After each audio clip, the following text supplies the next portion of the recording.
कैसे हैं आप सब लोग? थोड़ी सी वाइब भी तो चेक हो जाए।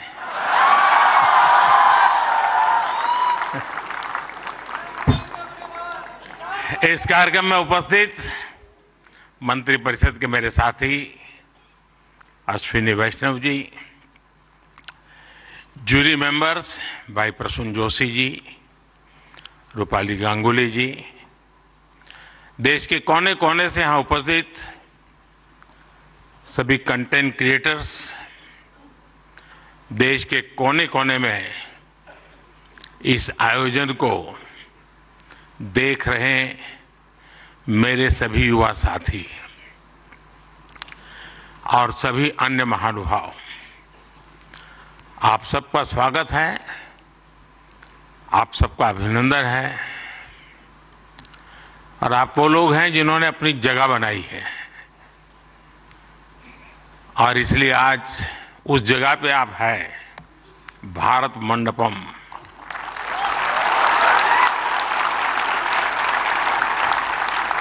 और बाहर सिंबल भी क्रिएटिविटी से जुड़ा हुआ है आते ही। और यही जगह है जहां G20 से सभी मुखिया यहां इकट्ठे हुए थे और आगे की दुनिया कैसे क्रिएट करनी इसकी चर्चा कर रहे थे। और आज आप लोग हैं जो भारत का भविष्य कैसे क्रिएट करना उसकी चर्चा करने के लिए आए हैं।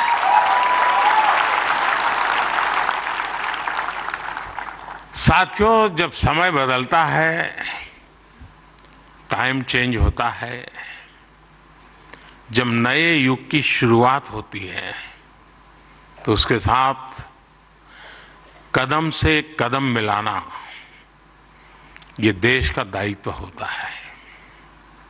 आज भारत मंडपम में देश अपने उस दायित्व को पूरा कर रहा है। पहले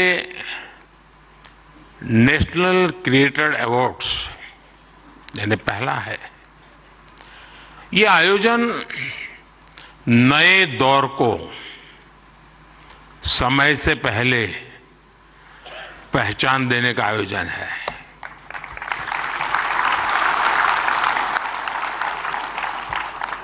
और कुछ लोग मुझे कभी कभी पूछते हैं कि आपकी सफलता का रहस्य क्या है, ऐसा मुझे पूछते हैं।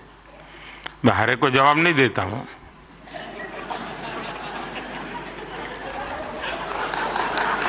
कोई रेस्टोरेंट वाला अपना किचन दिखाता है क्या?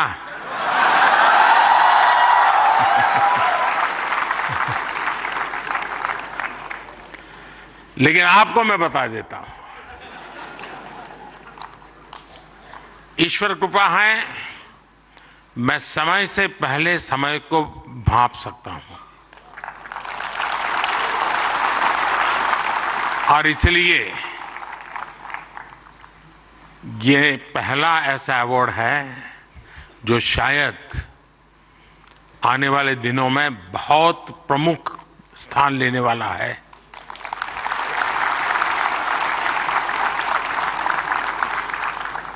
ये इस नए युग को एनर्जाइज कर रहे आप सब युवाओं को सम्मान देना, क्रिएटिविटी को सम्मान देना और समाज की रोजमर्रा की जिंदगी के प्रति जो संवेदनशीलता है उसको सम्मान करने का अवसर है। भविष्य में ये अवार्ड कंटेंट क्रिएटर्स के लिए बहुत बड़ा मोटिवेशन बनेगा। उनके काम को एक बहुत बड़ी पहचान मिलने वाली है। आज जिन्हें नेशनल क्रिएटर्स अवार्ड मिले हैं, मैं उन विजेताओं को तो बधाई देता ही देता हूं, पर जिन्होंने इसमें बढ़ चढ़ करके हिस्सा लिया, क्योंकि बहुत कम समय मिला था, हम ज्यादा इस चीज को पॉपुलर भी नहीं कर पाए थे और मैं नहीं चाहता था कि मैं इसमें और समय गंवाऊं। लेकिन जल्दी जल्दी में भी, इतने कम समय में भी 1.5 पौने 2 लाख क्रिएटिव माइंड्स इसके साथ जुड़ जाए, ये मेरे देश की भी एक पहचान बना देता है जी।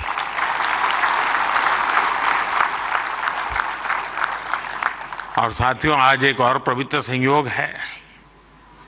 ये पहला नेशनल क्रिएटर्स अवार्ड महाशिवरात्रि के शुभ दिन पर आयोजित हो रहा है।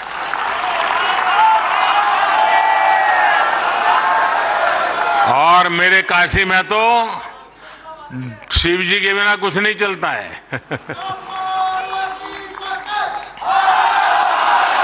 महादेव, भगवान शिव भाषा, कला और क्रिएटिविटी के जनक माने गए हैं। हमारे शिव नटराज है। शिव के डमरू से माहेश्वर सूत्र प्रकट हुए हैं। शिव का तांडव लय और सृजन की नींव रखता है इतिहास। और इसलिए यहां जो क्रिएटर्स हैं ना, उनके लिए नए सब्जेक्ट मिल जाएंगे। महाशिवरात्रि के दिन ये आयोजन अपने आप में बहुत बड़ा सुखद संयोग है। और मैं आपको भी और देशवासियों को भी महाशिवरात्रि की बहुत बहुत शुभकामनाएं देता हूं। फ्रेंड्स, आज इंटरनेशनल विमेंस डे भी है,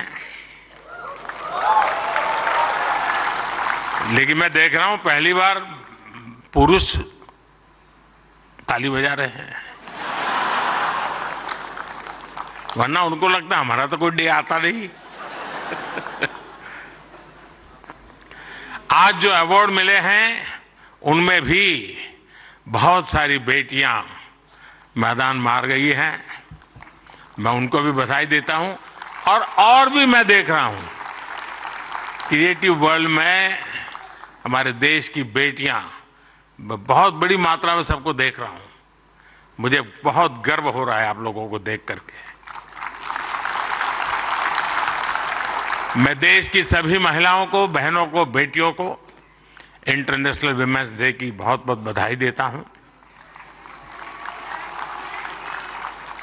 और आज ही मैं अभी, आप तो यहां बैठे हैं, मैं गैस सिलेंडर का 100 रुपया कम करके आया हूं।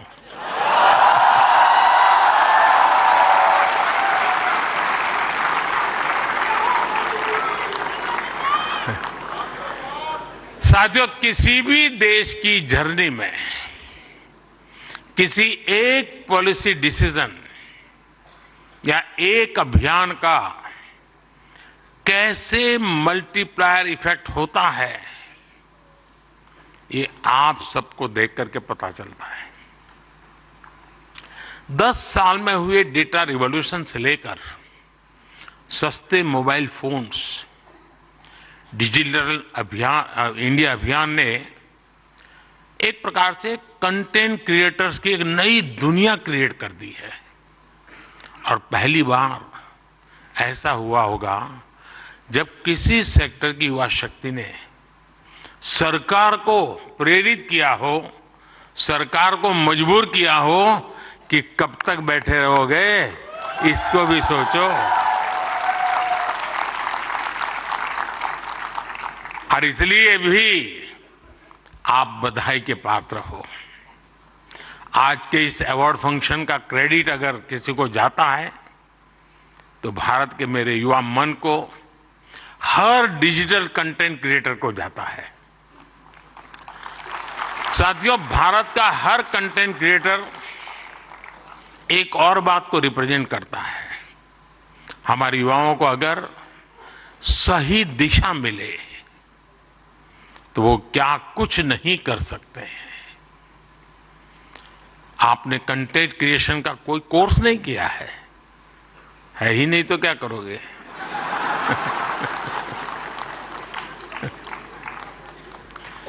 पढ़ाई के टाइम करियर सेलेक्ट करते हुए ये सोचा भी नहीं होगा कि हम कंटेंट क्रिएटर जैसा कुछ बनेंगे, लेकिन अपने भविष्य को पहचाना, फ्यूचर को देखा और ज्यादातर लोगों ने वन मैन आर्मी की तरह काम शुरू कर दिया। अब ये श्रद्धा को देखिए, खुद अपना मोबाइल लेकर के बैठ जाती है।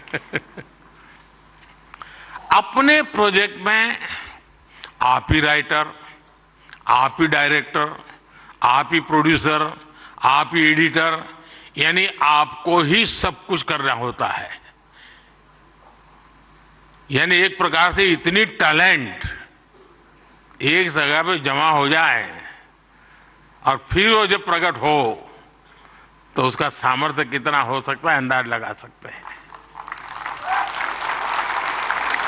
आपने आइडियाज गढ़े, इनोवेशन किए और उन्हें स्क्रीन पर जीवंत बनाया।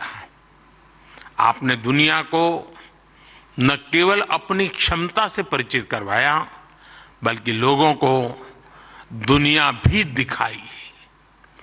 आपने जो हिम्मत दिखाई उसी के कारण आज आप सब यहां पहुंचे हैं और देश बड़ी आशा के साथ आपको देख रहा है। आपका कंटेंट आज पूरे भारत में जबरदस्त इंपैक्ट क्रिएट कर रहा है। आप एक तरह से इंटरनेट के एमवीपी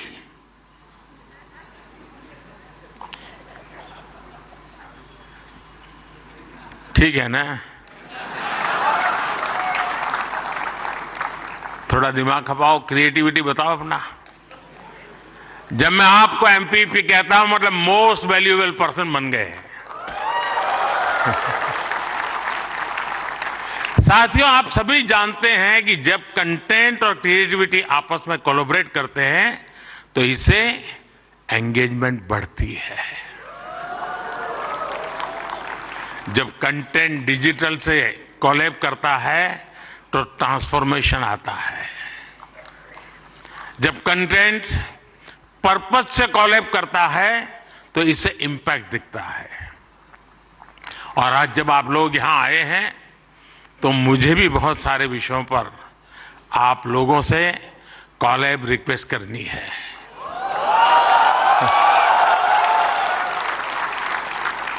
साथियों, एक जमाने में हम छोटी से छोटी दुकानों पर लिखा देखते थे कि यहां बहुत टेस्टी फूड मिलता है, ऐसा देखते थे ना। कोई भी कहे वहां क्यों खाना तो बोले टेस्टी फूड है।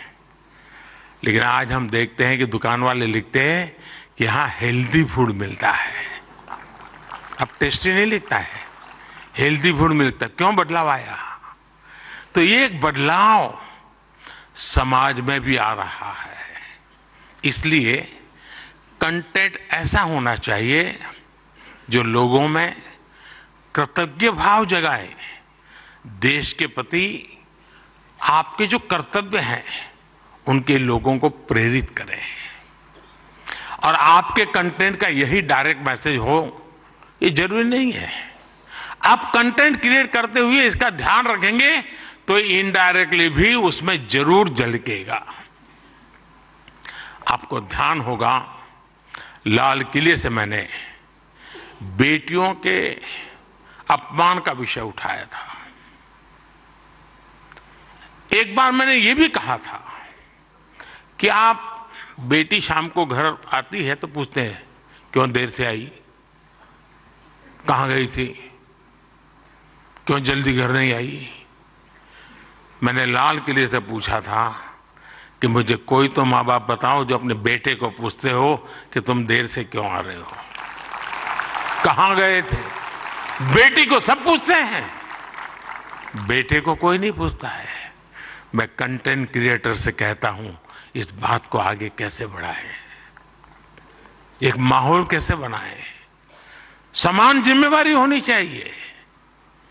बेटी देर से आए तो भूकंप हो जाए और बेटा देर से आए, बेटा खाना तो खाया था ना, क्यों भाई।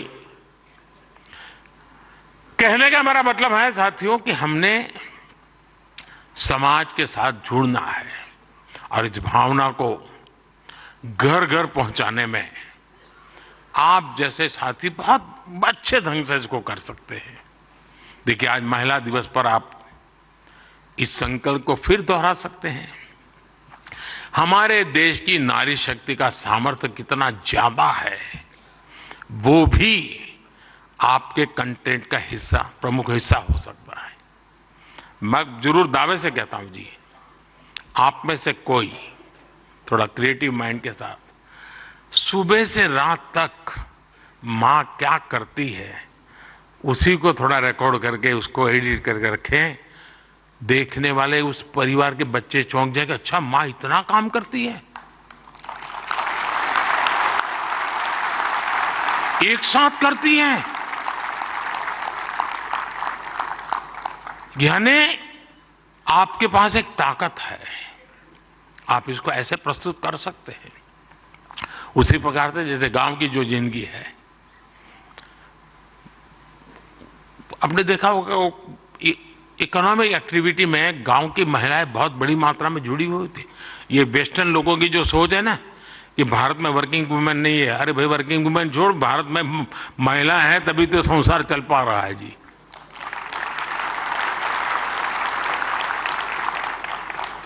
गांव में आप देखेंगे इतनी इकोनॉमिक एक्टिविटी हमारी माताएं बहनें करती है। अगर ट्राइबल बेल्ट में जाएंगे, पहाड़ों में जाएंगे, तो आपको मैक्सिमम इकोनॉमिक एक्टिविटी हमारी माताएं बहनें करती हैं जी। और इसलिए हमारी क्रिएटिविटी के द्वारा हम ये जो गलत परसेप्शन बने हैं ना, बड़े आसानी से बदल सकते हैं, हकीकतों के आधार पर बदल सकते हैं। और मैं मानता हूं हम इसको करना चाहिए।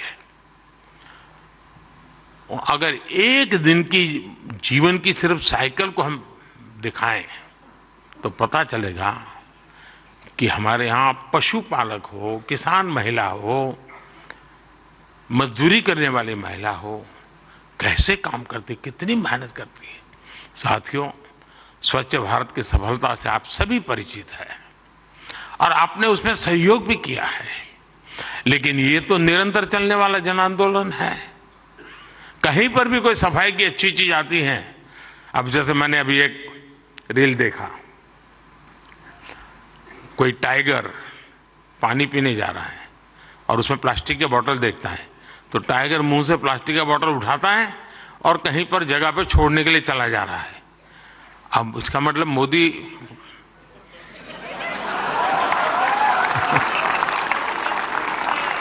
किस किस से बात पहुंचाता है, समझ गए ना।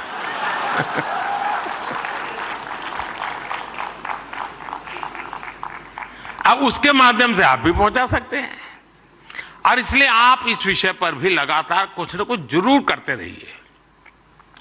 एक अहम विषय भी मैं आपसे स्पर्श करना चाहता हूं दोस्तों।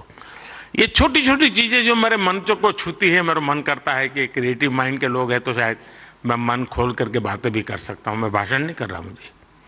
जैसे मेंटल हेल्थ, ये बहुत ही छूने वाला विषय जी। और वैसे तो डिजिटल प्लेटफॉर्म पर काफी कंटेंट हंसी मजाक से जुड़ा होता है, लेकिन कई अन्य गंभीर विषय भी होते हैं। मैं देखता हूं मेंटल हेल्थ को लेकर, बहुत बधाई हो आपको, बहुत बधाई हो, बहुत बधाई हो, बहुत बधाई हो। मैं नहीं कह रहा हूं नहीं बनाते हैं, मैंने बोला ही नहीं है जी, मैं ऐसी गलती नहीं कर सकता हूं। मुझे मेरे देश के टैलेंट पे भरोसा है, मुझे मेरे देश के लोगों की संवेदनशीलता मुझसे जरा भी कम नहीं है।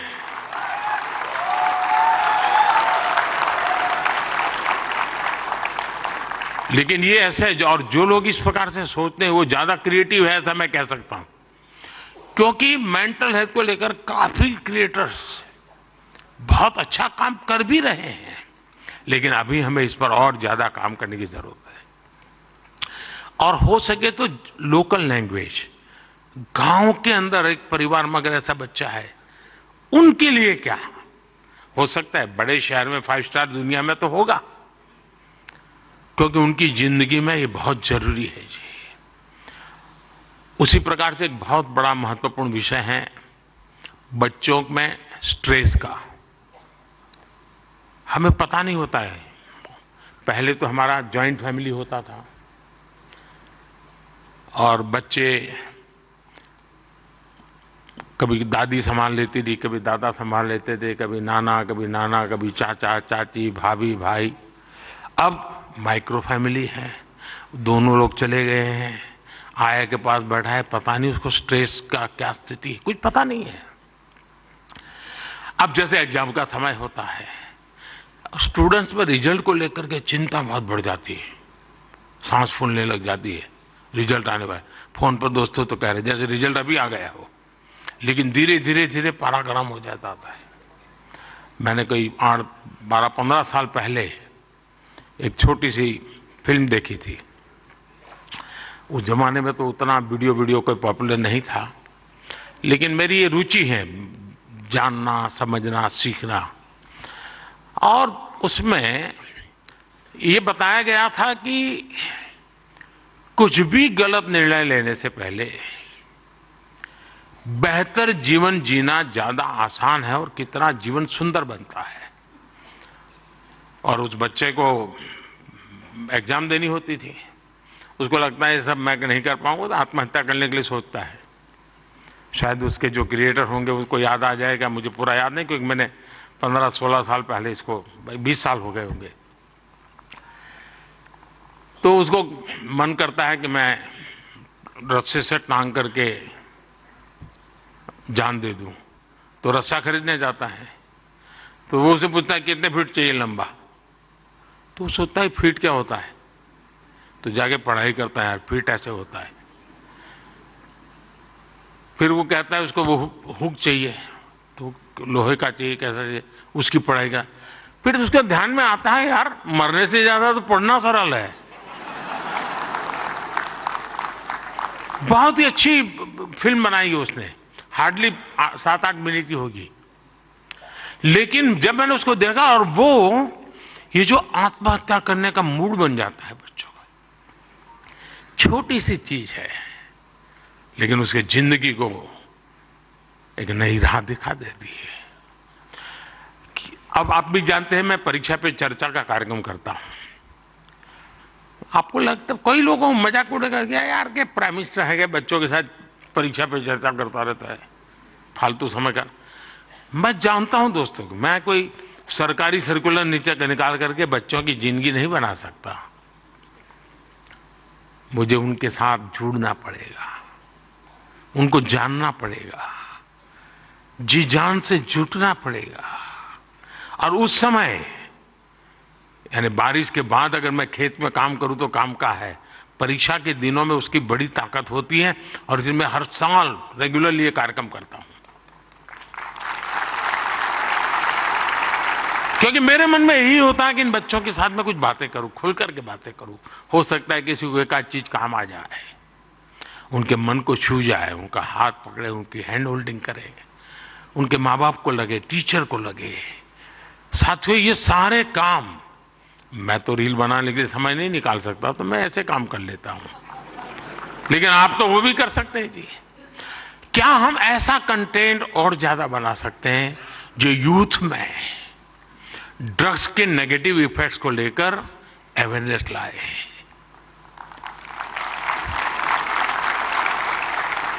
हम बिल्कुल दावे से क्रिएटिव वे में समझा सकते हैं कि drugs is not a cool for youth. वरना क्या है यार, कूल हॉस्टल में बैठे हैं, कूल। साथियों इसमें बहुत बड़ा, और आप लोग हैं बड़े, क्योंकि आप उनके साथ जुड़ सकते हैं, उनकी भाषा में बात कर सकते हैं। साथियों अगले कुछ दिनों में लोकसभा के चुनाव होने जा रहे हैं। आप ये मत सोचिए कि आज का ये इवेंट इसके लिए है।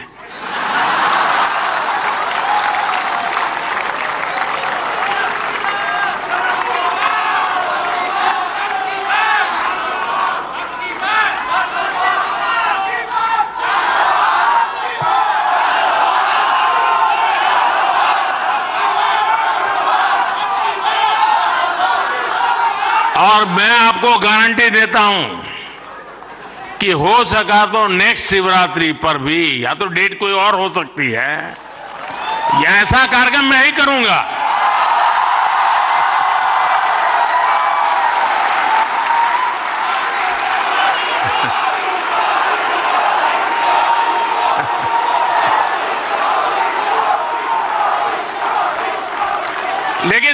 मैं लोकसभा चुनाव का विषय उस अर्थ में नहीं लाया हूं, क्योंकि मुझे भरोसा है मुझसे ज्यादा मेरे लिए आप मरते हैं।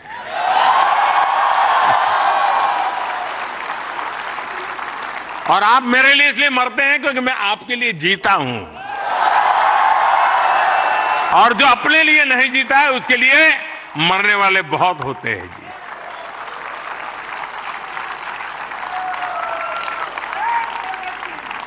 मोदी की गारंटी 400 पार। वो मोदी की गारंटी नहीं है, 140 करोड़ देशवासियों की गारंटी है।